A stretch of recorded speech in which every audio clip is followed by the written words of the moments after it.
अस्सलाम वालेकुम। आज की वीडियो में हम इन्फ्लेमेटरी डिजीज़ ऑफ फेरिंग्स की बात करेंगे। ये देखा गया कि ज़्यादातर ओरोफेरिंग्स से इन्वॉल्व होता है जिसमें ज़्यादातर डिजीज़ मिलती हैं। सबसे पहले हम एक्यूट फेरेंजाइटिस की बात करते हैं। एक्यूट फेरेंजाइटिस हमें पता है जो कोल्ड क्लाइमेट्स होते हैं वहाँ पे ज़्यादातर मिलता है, वायरसेस और बैक्टीरिया की वजह से होता है। लेकिन मोस्ट कॉमनली जो वायरसेस होते हैं वो एक्यूट फेरेंजाइटिस कॉज कराते हैं। वायरस के इन्फेक्शन के बाद क्या कहते हैं सेकेंडरी बैक्टीरियल इन्फेक्शन हो जाता है। वायरस में हमारे पास कौन से कॉमन वायरस इन्फेक्शन कराने के लिए आ जाते हैं? Adeno virus, rhino virus, influenza virus.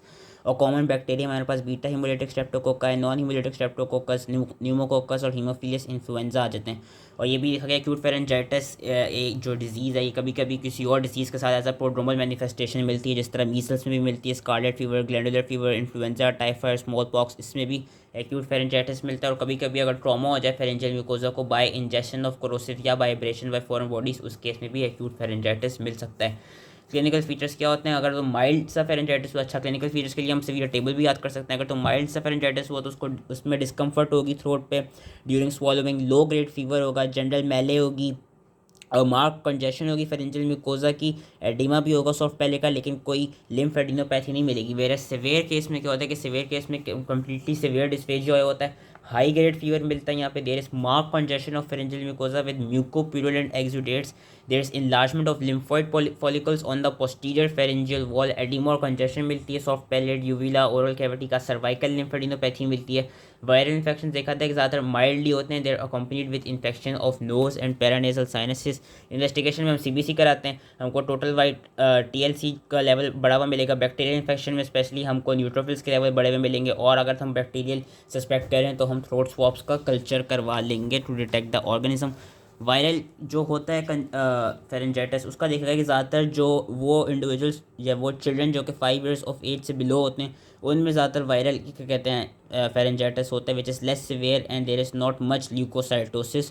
Complications क्या क्या हो सकती हैं कि जो इन्फेक्शन है वो एक्सटेंड कर जाए एयर के लेवल तक, जहाँ से वो एक्यूट ओटाइटिस मीडिया कॉज करा सकता है, लेरिंग्स तक इन्फेक्ट कर जाए, लुडविग्स एंजाइना कॉज करा सकता है और lower respiratory tract infection cause करा सकता है। एक्यूट फेरेंजाइटिस की ट्रीटमेंट में bed rest, antipyretics, warm saline या antiseptic gargles, soft and liquid diet देते हैं। और अगर तो बैक्टीरियल सस्पेक्ट करें देन हम एंटीबायोटिक्स देते हैं। अब हम आते हैं फेरेंजियल डिफ्थिरिया पर। Diphtheria is very important. Diphtheria देखी गई है कि कहते हैं ज़्यादातर it is cause by gram positive bacillus, जिसमें organism is your corynebacterium diphtheria, जिसका एक और नाम है क्लेब्सलोएफ्लर बैसिलाई। ये it is spread by droplet infection. इसका incubation period is 2 to 7 days। Mostly जो स्कूल गोइंग चिल्ड्रन होते हैं उनमें अफेक्ट करते हैं, between 2 to 5 years of age जो होते हैं उसमें ज़्यादातर फेरेंजियल डिफ्थिरिया अफेक्ट करता है। इसकी पैथोलॉजी किस तरह दिखती है कि देयर इज़ फेरेंजियल म्यूकोजा में हमको डिफ्थिरियल बैसिलाई मिलते हैं which causes necrosis and there is formation of a pseudo membrane, जो कि आई बिलीव मैंने अपनी उसमें माइक्रोबायोलॉजी में भी दिखाई थी हमने कि किसी सूडो मेम्ब्रेन फॉर्म हो जाती है, ग्रे रंग की pseudo membrane which is a false membrane which might be white, yellow, grey और dark brown in colour and it is attach to the mucosa. और इसकी ये कैरेक्टरिस्टिक फाइंडिंग देखी गई कि जब हम इस मेम्ब्रेन को रिमूव करते हैं so it leaves a bleeding surface, और रिमूवल के बाद ये फ़ौरन से दोबारा रिफॉर्म हो जाती है। और ये भी देखा गया है कि इस केस में टॉक्सीमिया, डिफ्थिरिया के केस में टॉक्सीमिया काफ़ी हाई होता है, और जो डिफ्थिरिया टॉक्सिन्स हैं दे माइट क्या कहते हैं spread to different organs like heart में जाके मायोकार्डाइटिस, किडनीज में जाके नेफ्राइटिस और वो पेरिफेरल न्यूराइटिस भी कॉज करा सकते हैं। क्लिनिकल फीचर्स क्या मिलते हैं? ओरोफेरिंग्स में जो पैलेटाइन टॉन्सिल्स होता है वो क्या कहते हैं ज़्यादा इन्फेक्टेड होते हैं। पैलेटाइन टॉन्सिल्स के साथ साथ लैरिंग्स, नेजोफेरिंग्स, नेजल कैविटी, इन सब जगहों का भी इन्फेक्शन हो सकता है। सोर थ्रोट होता है। अच्छा, इसमें डिफ्थिरिया में हमको जो फीवर मिलता है वो लो ग्रेड फीवर मिलता है, लेकिन टॉक्सीमिया काफ़ी मार्क्ड मिलता है। जो फॉल्स मेम्ब्रेन होती है, फॉल्स मेम्ब्रेन का देखा गया जो सूडो मेम्ब्रेन है that would be over the tonsils, फॉशल pillars, soft palate, posterior pharyngeal wall, cervical lymph nodes हैं वो इनलार्ज मिलते हैं, जिसकी वजह से कभी कभी नेक के अपीयरेंस बुल्स नेक अपीयरेंस जैसी मिलती है, और जुगुलर डाइगेस्ट्रिक लिम्फ नोड्स भी हमको इनलार्ज मिलते हैं। डायग्नोसिस हम किस तरह करते हैं? एक तो फॉल्स मेम्ब्रेन के थ्रू, एक थ्रोट स्वॉब के थ्रू, और इसके थ्रू कि ये देखा जाता है कि जो लो ग्रेड फीवर है वो हमको मिलता है विल डिसप्रोपोर्शनेटली रैपिड पल्स। तो ये इसकी डायग्नोसिस के कुछ फीचर्स थे जो याद रखने थे। सूडो मेम्ब्रेन मिलती है, सूडो मेम्ब्रेन, लेकिन और कुछ डिजीज़ में भी मिलती है जो अभी हम आगे पढ़ेंगे। विंसेंट्स एंजाइना में भी कभी कभी एक फॉल्स मेम्ब्रेन मिल जाती है। तो हम थ्रोट स्वॉब कर लें, थ्रोट स्वॉब ना हो तो हमको ये मिलता है कि फीवर मिलता है जो कि लो ग्रेड होता है and it is associated with weak and disproportionately rapid pulse. Complications क्या हो सकती हैं मैंने बता दिया था कि अगर तो डिफरेंट ऑर्गन्स में चले जाएँ उसको टॉक्सिन्स तो वहाँ पे जाकर myocarditis, cardiac arrhythmia, acute circulatory failure, neurological complications, paralysis of soft palate, diaphragm, ocular muscles, ये सब चीज़ें करा सकते हैं।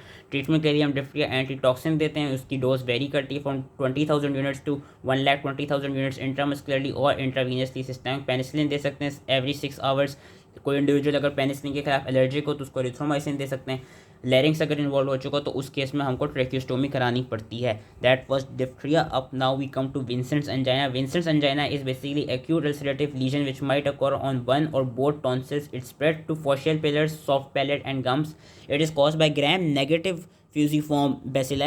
Diphtheria was being caused by gram-positive bacilli. This is caused by gram-negative fusiform bacilli and Vincent's spirochetes. Young adults और middle-aged people involved होते हैं। Diphtheria हमने देखा था ज़्यादातर बच्चों में इन्वॉल्व हो रहा था।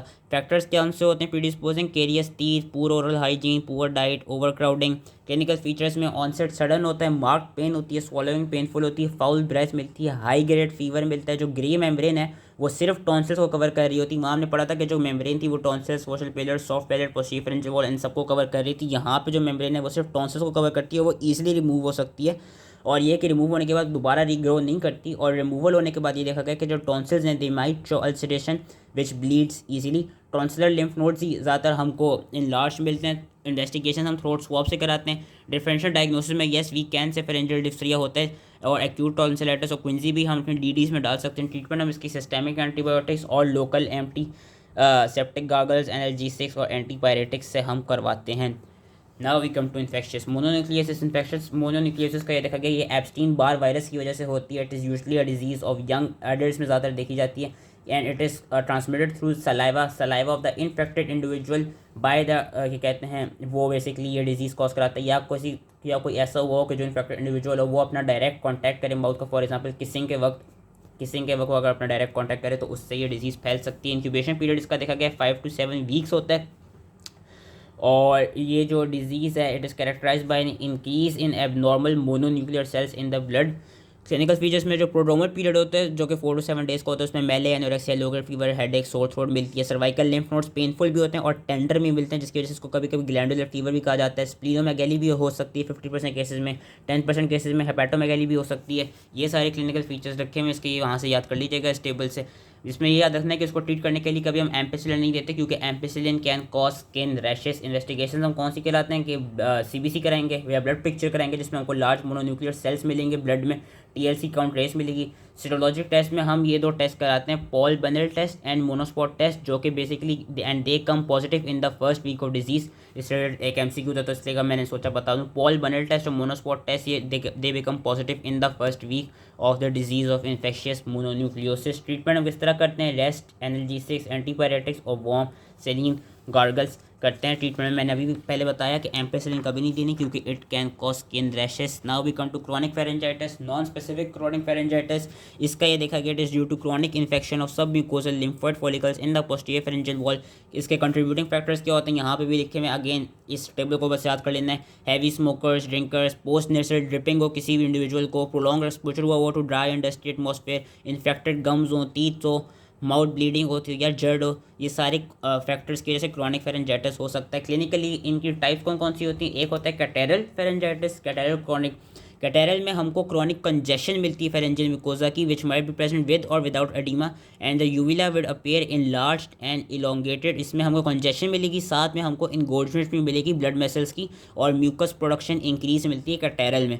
हाइपरट्रॉफिक में क्या मिलती है? हाइपरट्रॉफिक का कौन नाम ग्रैनुलर है। हाइपरट्रॉफिक क्रॉनिक फेरेंजाइटिस में हमको लिम्फोइड फॉलिकल्स की हाइपरट्रॉफी मिलती है और ये भी देखा गया कि जो स्मॉल नोड्यूल्स होते हैं लिम्फोइड फॉलिकल्स के वो बेसिकली स्कैटर्ड हुए होते हैं पोस्टीरियर फेरेंजियल वॉल में, जिसकी वजह से एक ग्रैनुलर अपीयरेंस आ रही होती है जिसकी वजह से हम इसको हाइपरट्रॉफिक और ग्रैनुलर टाइप कहते हैं।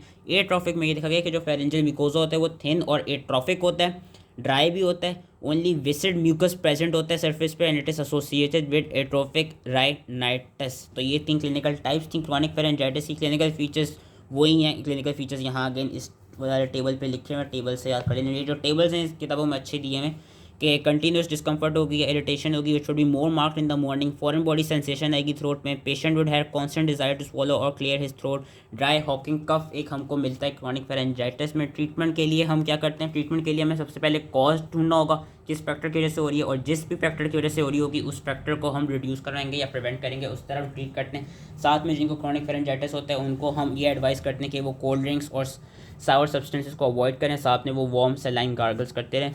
क्रॉनिक स्पेसिफिक फेरेंजाइटिस पढ़ने की जरूरत नहीं है। क्रॉनिक स्पेसिफिक फेरेंजाइटिस ही बताया कि कौन सी डिजीज़ की वजह से स्पेसिफिकली फेरेंजाइटिस हो सकता है जो कि बहुत रेयर देखा जाता है। टीबी, लेप्रेसी, सिफिलिस और अदर्स भी बताएंगे, तो इस चैप्टर को पढ़ने की जरूरत नहीं है। Lastly we come to Plummer Vinson syndrome. Plummer Vinson syndrome के ये 5 और नाम इन्होंने बताए हैं। It is also known as Paterson Brown Kelly syndrome, sideropenic dysphagia, chronic hypopharyngitis, chronic pharyngo oesophagitis.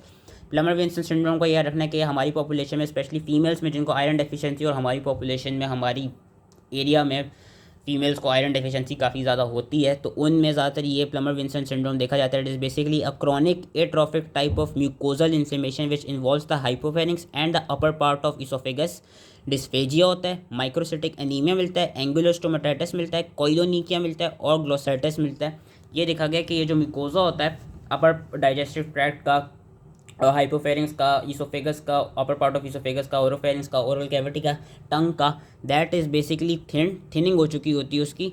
और इट इज़ ड्यू टू कि there is loss of red packs and there is also reduction या absence of glycogens in the cells of mucosa. Fibrosis देखी जाती है सब epithelial tissue की, और साथ में हमको फेरिंगो इसोफिगल जंक्शन पे एक करेक्टरिस्टिक फाइंडिंग मिलती है जो कि वेब फॉर्मेशन मिलती है हमको। उसके अलावा डिस्पेजिया के सिम्टम मिलते हैं, और ये कभी कभी इसमें मेलिग्नेंसीज आ सकती हैं। क्लिनिकल फीचर्स वही डिस्पेजिया के सिम्टम्स मिलते हैं। ज़्यादातर पेशेंट प्रेजेंट करता है कि there is something in the throat, या कभी कभी रिगर्गेटेशन होती फूड की। और उसके अलावा यही जो सारी मैंने यहाँ पे चीज़ें बताई थी वो सारे क्लिनिकल फीचर्स आते हैं। एनीमिया, कोलिनिकिया, एंगुलोस्टोमेटाइटिस, सुपरफिशियल ग्लोसाइटिस और पुअर जनरल हेल्थ। इन्वेस्टिगेशन हम ये 4 कराते हैं। CBC कराते हैं जिसमें हमको लो हीमोग्लोबिन मिलता है हाइपोक्रोमिक माइक्रोसिटिक एनीमिया के साथ। एक्सरे बेरियम स्वॉलो कराते हैं जिसमें हमको इन्होंने दिखाया हुआ फ्रेंजियल वेब फॉर्मेशन नज़र आती है। एंडोस्कोपी कराते हैं, उसमें भी हमको इसोफेगस और हाइपोफेरेंस के लेवल पे एट्रोफिक चेंजेस नज़र आ रही होंगी म्यूकोजा की, और फ्रेंजियल वेब फॉर्मेशन नज़र आ रही होगी। और अगर तो वो हम कोई मेलिग्नेंसी डिटेक्ट कर रहे हो देन हम बायोप्सी की तरफ जाते हैं। ट्रीटमेंट हम इसकी आयरन नहीं देते हैं, आयरन के सप्लीमेंट्स या विटामिन के सप्लीमेंट्स, क्योंकि ज़्यादातर आयरन डेफिशिएंट पीपल में ये चीज़ होती है। So that was all related to the inflammatory disease of the pharynx. इसमें से जो डिफ्रिया थी, डिफ्रिया को अच्छे से याद रख लेना है। Vincent angina I don't think इतना पूछा जाएगा। जो टेबल छोटे छोटे दिए हैं क्लिनिकल फीचर्स को वो याद कर लीजिएगा, और साथ में प्लमर विंसेंट सिंड्रोम का ये पता होना चाहिए कि प्लमर विंसेंट सिंड्रोम हमारी पॉपुलेशन में ज़रा ज़्यादा इंपॉर्टेंट है, क्योंकि हमारी पॉपुलेशन में ज़रा ज़्यादा पॉपुलर है एक तरफ से, जो फीमेल्स होती हैं उनमें हो जाता है। बाकी क्रॉनिक फेरेंजाइटिस और एक्यूट फेरेंजाइटिस की, क्रॉनिक फेरेंजाइटिस स्पेशली जो क्लिनिकल टाइप्स लिखी हैं वो पढ़ लीजिएगा। So that was all related to this chapter. I hope इस समझ में आ गया हो, एंड थैंक यू।